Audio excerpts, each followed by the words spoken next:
ఆంధ్రప్రదేశ్లో కూటమి ప్రభుత్వం ఏర్పడే నేటితో సరిగ్గా ఏడాది పూర్తయింది. ఈ సందర్భంగా ప్రభుత్వం పనితీరుపై కాంగ్రెస్ అధ్యక్షురాలు షర్మిల ఆసక్తికర ట్వీట్ పెట్టారు. చంద్రబాబు పాలనకు ఏడాది, ఈ ఏడాదిలో సాధించినది గొప్పలు చెప్పడమే ఉద్ధరించినట్లు విజయపథం ఇచ్చారు. అది ఎన్నికల ప్రచారం పత్రంలా ఉంది. ఏడాది గడిచినా సూపర్ సిక్స్కు దిక్కులేదు. ఇప్పటి వరకు ఉచిత బస్సు ప్రయాణం ఊసేలేదు. పండగల పేరు చెప్పి కాలయాపన చేశారు. నిరుద్యోగ భృతి లేదు. ఉద్యోగుల కల్పన లేదు. రైతులను ఆదుకున్న పరిస్థితి లేదు. ఎన్నికల మేనిఫెస్టో అంటే 5 ఏళ్ల కాలపరిమితి ఉండాలి. ఇష్టం వచ్చినట్లు అమలు చేయడం కాదు. తల్లికి వందనం కింద రాష్ట్రంలో 87 లక్షల మంది విద్యార్థులుంటే 67 లక్షల మందికి ఇస్తారంట. అంటే మిగిలిన 20 లక్షల మంది విద్యార్థులను మోసం చేయడమే కదా. మొత్తం 87 లక్షల మంది విద్యార్థులకు ఇవ్వాలి. ఇక అన్నదాత సుఖీభవ కూడా మోసమే. రాష్ట్రంలో 93 లక్షల మంది రైతులు ఉన్నారు. కత్తెర పేరుతో 45 లక్షల మంది రైతులకు ఇస్తున్నారు.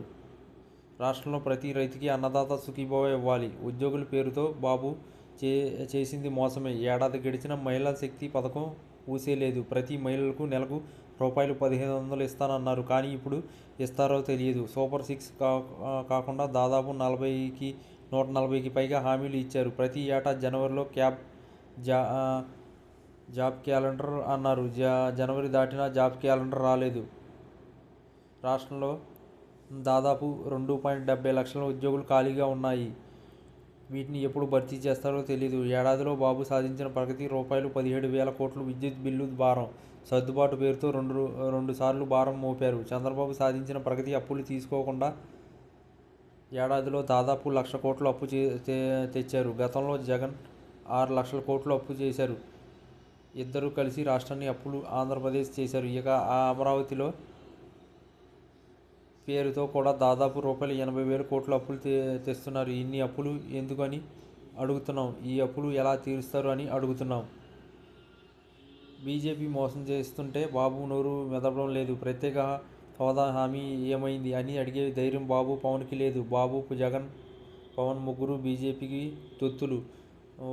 ఒకరిది అక్రమ పొత్తు, మరొకరిది సక్రమ పొత్తు. ఇదే కడప జిల్లాలో ఇచ్చిన కడప స్టీల్ ప్లాంట్ హామీ ఇంతవరకు నెరవేరలేదు. బాబు ఏడాది పాలన అరచేతిలో వైకుంఠం. 3D గ్రాఫిక్స్ మాయాజాలం. కాంగ్రెస్ పార్టీ పక్షాన చంద్రబాబుని డిమాండ్ చేస్తున్నా బీజేపీకి మద్దతు విరమించుకోవాలి.